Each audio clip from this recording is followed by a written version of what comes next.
और नहीं केवल बाहर से ज्ञानी अपने को कोई माने और मन में उसके ये द्वंद्वात्मक रागद्वेष बने रहें, तो वो ज्ञान नहीं, हो तो बंधा ही हुआ। भगवान ने कहा कि बचना तो रागद्वेष से है।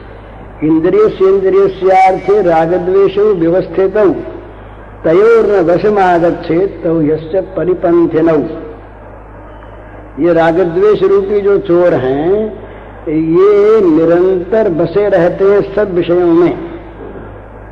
जिस विषय में जाओगे वही रागद्वेष ये बैठे मिलेंगे। तो कहा इनके वश में न होना, ये चोर हैं, लूट लेंगे। इनके वश में न होकर फिर कोई आपत्ति नहीं। तो कहीं कहीं बाहरी देश यदि किसी दूसरे की इच्छा से, वो तो असावधान है बाहर में, और या ऐसे ही कोई विपरीत भी मालूम दे वैराग्य के, तब भी अगर अंदर वैराग्य है तो वैराग्य है, अंदर क्षमा है तो क्षमा है, अंदर शांति है तो शांति है, लेकिन उसके अंदर में विकार नहीं होता। और अंदर में विकार नहीं होना ही असली निर्विकारता है। बाहरी अवस्थाएं और जगत का कहना सुनना इनका कोई अर्थ नहीं है। जगत तो आज ऐसा कह दे, कल वैसा कह दे। जगत जो है ये चलता है सफलता के साथ, जहां जिस तरफ सफलता है उस तरफ जगत है। हिटलर देवता थे, लोग कहते थे बोले ईश्वर के अवतार हैं। अवतार एक हमें साधु मिला, एक ऋषिकेश में बंगाली साधु, उसने कहा हमसे एकांत में कि आपको मालूम है ये हिटलर जो है साक्षात नारायण है, और ये हिटलर के इच्छानुसार जगत का काम होता है, ऐसे ही होगा। अब उस साधु से कोई लेन देन हिटलर से नहीं था, उसने पैसा हमसे मांगा नहीं, अकेले में उनसे कहा, सम्मान हमसे चाहा नहीं। उसने अपने हृदय की बात जो उसकी मान्यता में उस समय थी वो कही। तो क्या बात थी, हिटलर जहां गया वहीं विजय, जहां गया वहीं विजय, जहां गया वहीं विजय। तो लोग लड़ पड़ते थे हिटलर और आपस में लड़ पड़ते लोग, कोई हिटलर की विजय कोई उसकी विजय। बता दो क्या चीज थी। हिटलर के साथ जब विजय थी तो हिटलर देवता, मुसोलिनी के साथ जब विजय थी मुसोलिनी देवता। और फिर हमने पढ़ा अखबार में कि मुसोलिनी की लाश पर इटालियन लोगों ने थूक दिया, ऐसा आया। तो क्या बात थी, हिटलर को फिर समझा गया कि मुसोलिनी को कि ये तो देश का नाश करने वाला है। और कहीं जीत गए होते मुसोलिनी और हिटलर दोनों, तो वार क्रिमिनल वो उनके लोग नहीं बनते, ये सब वार क्रिमिनल बनते। अब जब ये सब वार क्रिमिनल बने, वो बनते वार क्रिमिनल, और उनकी प्रशंसा होती। तो जगत का ये जो है इसका कोई मूल्य नहीं है। अपने मन में भगवान के सामने आदमी सच्चा रहे, भगवान के सामने निर्दोष रहे, और भगवान के सामने अंदर में कोई दोष आवे तो डर जाए। ये भयानक चीज हमारे मन में आ रही, ये भगवान ना आने पावे। अंदर हमारा निश्चल निष्कपट सात्विक अहिंसा सत्य स्त्री ब्रह्मचर्य आदि से भरपूर रहे। बाहर की कोई बात नहीं, बाहर भी अच्छा रहे तो बड़ा अच्छा, और बाहर अच्छा रहने में अगर भीतर का अच्छा रहना चाहता हो तो बाहर वाले की परवाह न करे, भीतर वाले की रक्षा करे। भाई एक किसी के अंदर धन गड़ा हुआ बहुत सा है और डाकू आ गए, और बाहर थोड़ी सी साज सजावट है, बाहर की साज सजावट को लूट के वो ले जाए, और इसी में वो लूट अपनी माने अंदर न जाए तो बच गया ना वो। अंदर बहुत ज्यादा, बाहर मामूली, और बाहर की सजावट को बचाने के लिए उनको अंदर घुसा दे और अंदर का सारा धन वो ले जाए तो फिर तो बिल्कुल दरिद्र हो गया। इसलिए कहीं बाहर की चीज जाती भी हो अंदर की बचने के लिए तो बचा ले। कबीर जी ने तो, ये रविंद्र ने उस पर एक कविता काव्य लिखा है, रविंद्र ने, कबीर ने तो, यद्यपि वो सबके लिए अनुकरणीय नहीं है और करना भी नहीं चाहिए, कबीर जी ने सोचा मन में, कबीर जी के लगने लगी भीड़ बहुत। तो कबीर जी ने सोचा कि अब रात दिन भीड़ रहती है, एकांत में भगवत ध्यान चर्चा होती नहीं, तो भगवान से मिलने ही बंद हो गया। अब इन भक्तों में रहो तो बड़ी मुश्किल। तो कबीर ने भगवान से प्रार्थना की। ये रविंद्र की काव्य का ये भाव है। प्रार्थना की, महाराज आप सुनो, अब तो हम तो फंसे। तो वहां मगहर के लोगों के मन में कुछ आया कि कबीर का मान बहुत बढ़ गया, इसको गिराना चाहिए। तो कैसे गिरावे? तो उन्होंने एक वेश्या को नियुक्त किया कि जब कबीर कपड़ा लेकर के हाट में बेचने आवे, उस समय तुम ये बात कहना। तो वेश्या अपने काम पर लगे। कबीर जी कपड़ा बेचने जब आए मगहर के बाजार में, तो उस वेश्या ने उनका पल्ला पकड़ लिया। कहा तुम ऐसे हो, तुमने हमको रखा, इतने दिनों तक रखा, अब हमको छोड़ दिया, ये बहुत बुरा है, हम यूं करेंगे यूं करेंगे यूं करेंगे। तो कबीर जी ने सोचा कि भगवान ने कृपा की। आसपास लोग खड़े ही थे, वो सब षड्यंत्रकारी, वो सब बड़े देखो देखो देखो इन महात्मा को, देखो देखो कैसे महात्मा है। उनके साथ लोग भी मिल गए, बाहर के लोग भी सैकड़ों हो गए, बोले कबीर ऐसा कबीर ऐसा। कबीर का बड़ा अपमान, लगी गालियां बस में कबीर पर चारों तरफ से, बड़ा महात्मा बना था, बड़ा महात्मा बना था, ऐसा निकला। कबीर मन में प्रसन्न, इधर अपमान हो रहा, उधर कबीर ने कहा भगवान ने कृपा की, देखो ना अब ये पिंड छूट गया। तो कबीर ने उससे कहा ठीक है भाई, हमारी भूल हो गई थी, अब चलो हमारे साथ। अब तो और पक्की बात हो गई, कबूल कर लिया, अब तो पक्की बात हो गई। उसको ले करके कुटिया पर चले। उस बिचारी के मन में जरा आत्मग्लानि हुई, मनुष्य तो थी ही। कहा देखो मैं पैसों के लिए, मेरा इससे कोई संबंध नहीं, कभी लेन देन नहीं, जान पहचान नहीं, और इस आदमी की मैंने कितनी फजीयत करवाई, कितनी निंदा इसकी हुई, कितनी लोगों ने गालियां दी, बड़ा बुरा। तो उसने जा करके क्षमा मांगी। बोले महाराज मुझसे बड़ी। बोले नहीं, तुम तो यहीं रहो, तुम तो भगवान की तरफ से देन हो ना, तुम तो मुझे बचाने आई हो, तुम यहीं रहो, तुम हमारी बहन हो, बेटी हो, यहाँ रहो और मजे में खाओ पियो, और तुम भी माला फेरो, हम भी फेरेंगे। वो रह गई वहां पर। अब साहब कबीर की कुटिया सोनी हो गई। अब कबीर के पास कौन जाए? कबीर के पास तो जब जाने वालों को भी एक यश मिलता, बोले देखो कबीर जी के पास जाते हैं, महात्मा के पास जाते हैं, तब तो सब जाते, सफलता में सब हिस्सा बटा लेते। बोले हमारे जान पहचान कहते, हमारे गांव गई थे जी, अच्छा काम किया। और बेटा भी हो तो कहते, बोले क्या हम तो पहले जानते थे, नाम तो बोलेगा ही, बेटा होगा तो क्या होगा, तो कोई बैरियर पूरे जन्म का। असफलता में बाप कह देता है। तो कबीर जी कुटिया सोनी हो गई। अब कबीर जी मजे में अपना भजन करें। उस समय तार वार थे नहीं, समाचार पत्र थे नहीं, दूर दूर तो खबर देर से पहुंचती। तो काशी महाराज का एक संदेशा लेकर के और उनके कोई अफसर आए कबीर जी को बुलाने।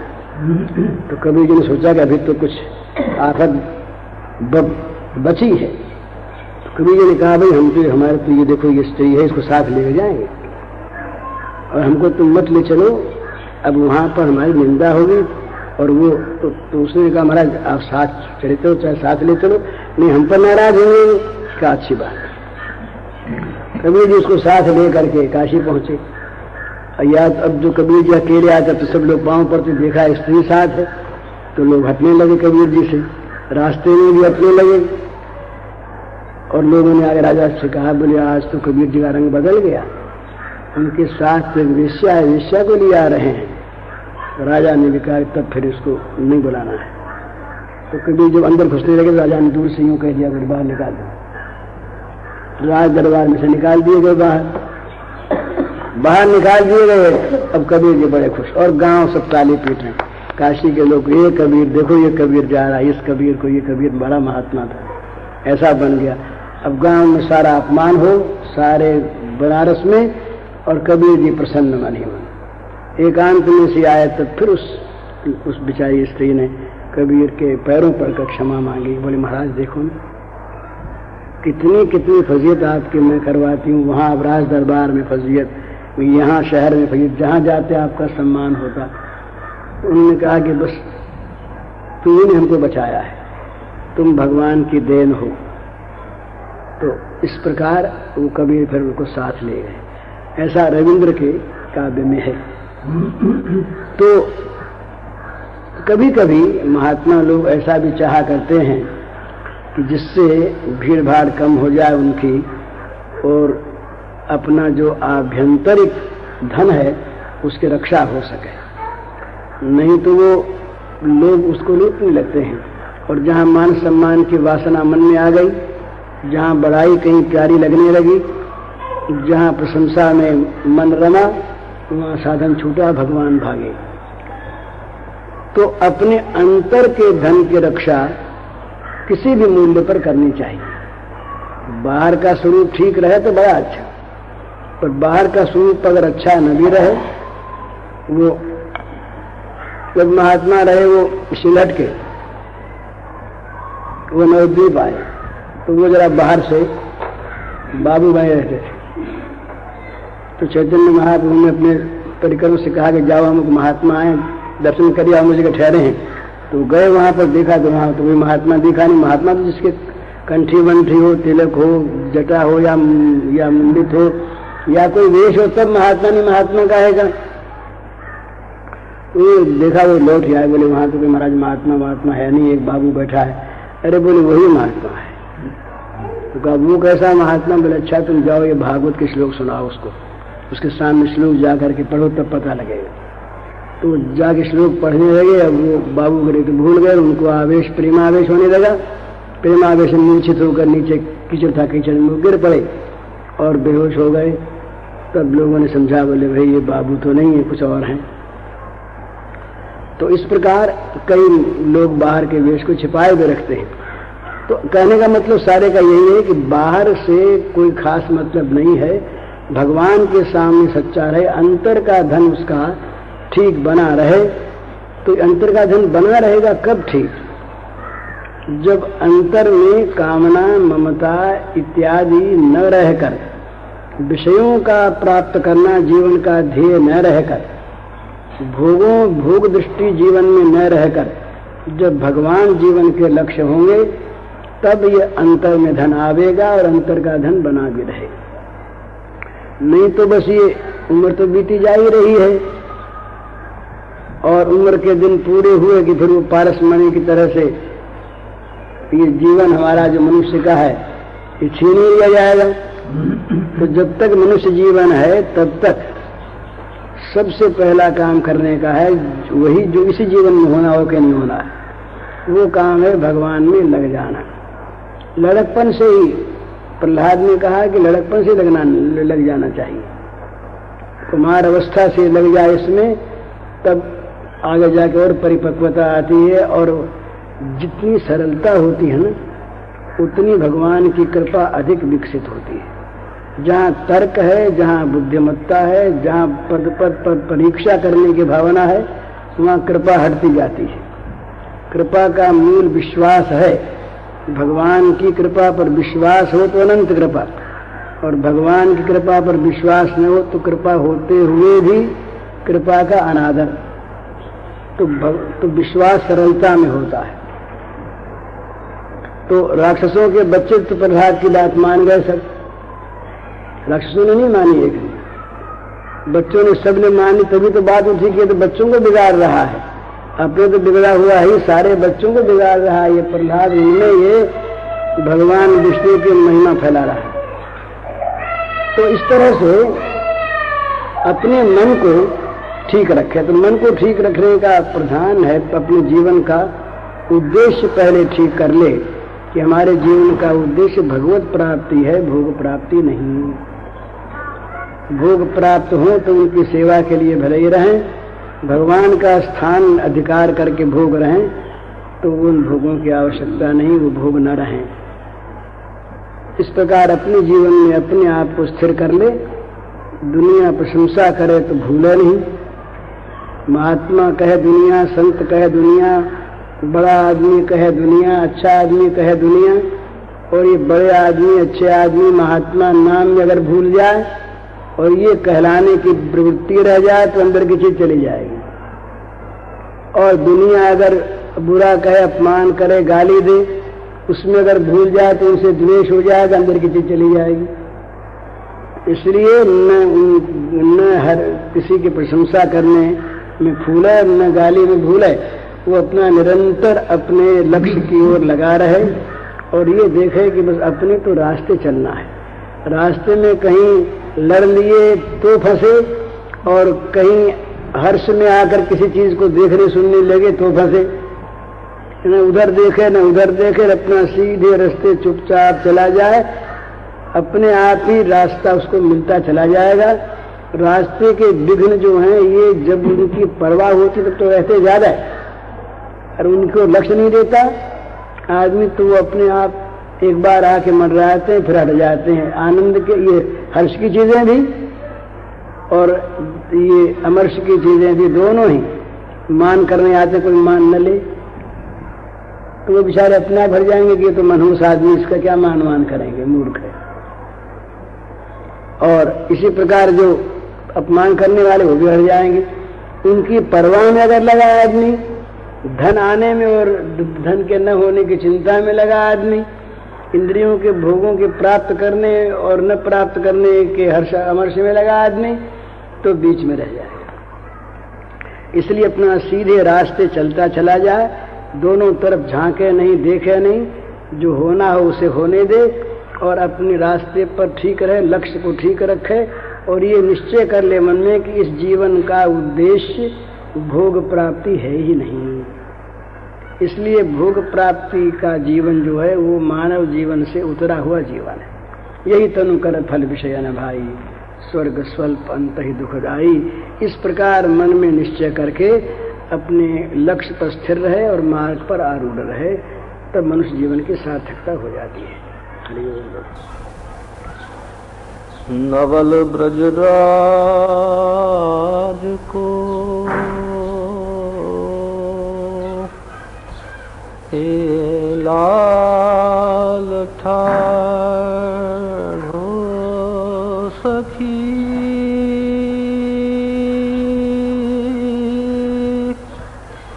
हे ललित संकेत बट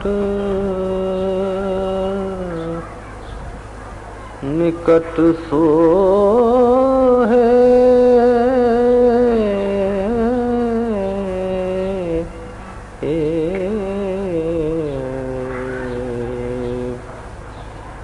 नवल ब्रजराज को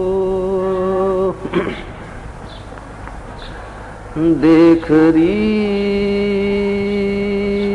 देख अनिमेख या आए देख को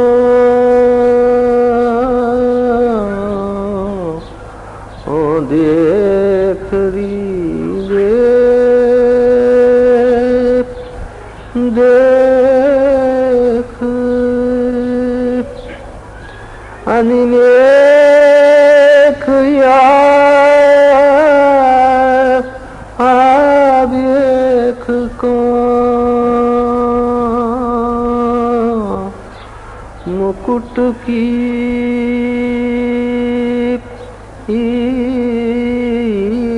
लटक त्रिभुवन जुमो है,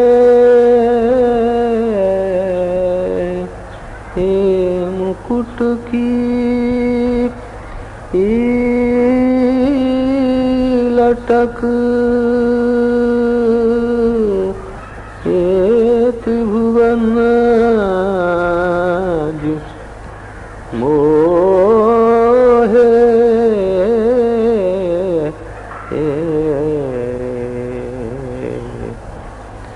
नवल ब्रजराज को स्वेद कन झलक कछु झुकी सी रहत पलक,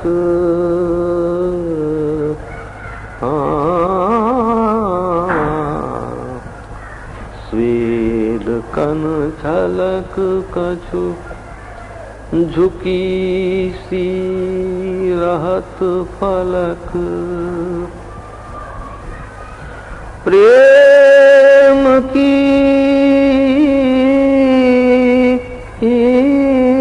ललक रस रास की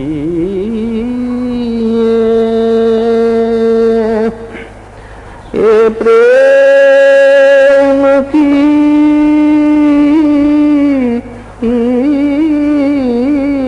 ललक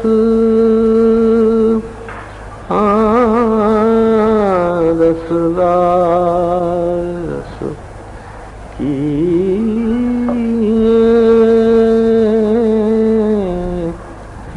धन्य बड़ भाग वृख भानु नृप नंदिनी। ये धन्य बड़ भाग वृख भानु नृप नंदिनी। राधिका अंश पर बाहु दिए। राधिका अंश पर बाहु दिए।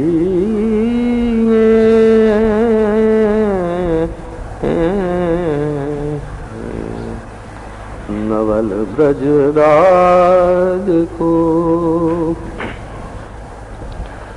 मन जटित भूमि पर नवलता रही झूम।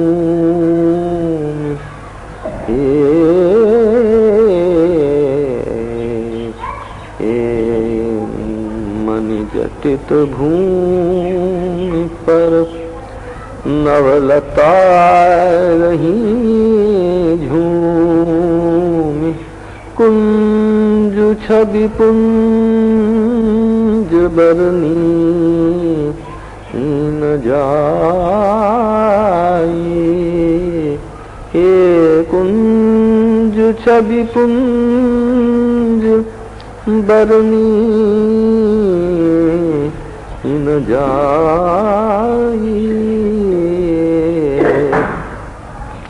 नंद नंदन चरण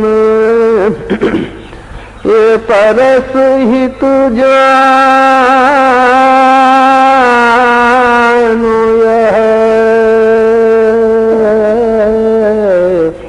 ये नंद नंदन चरण परस हित जानो। यह मुनिन के मनन मिल पात लाई। मुनिन के मनन मिल पात लाई।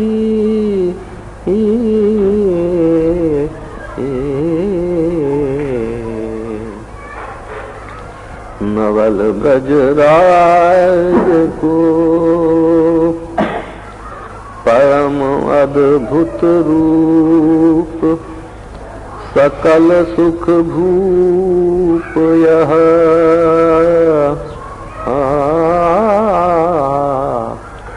परम अद्भुत रूप सकल सुख भूप यह।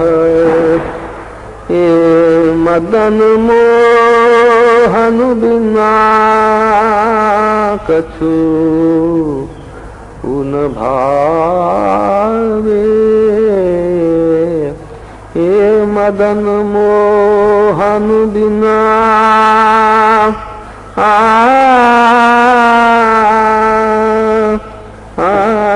कछु न भावे। धन्य हरि भक्त जिनकी कृपा ते सदा। धन्य हरि भक्त जिनकी कृपा ते सदा। कृष्ण गुण गदाधर मिश्र गावे। हे कृष्ण गुण गदाधर मिश्र गावे।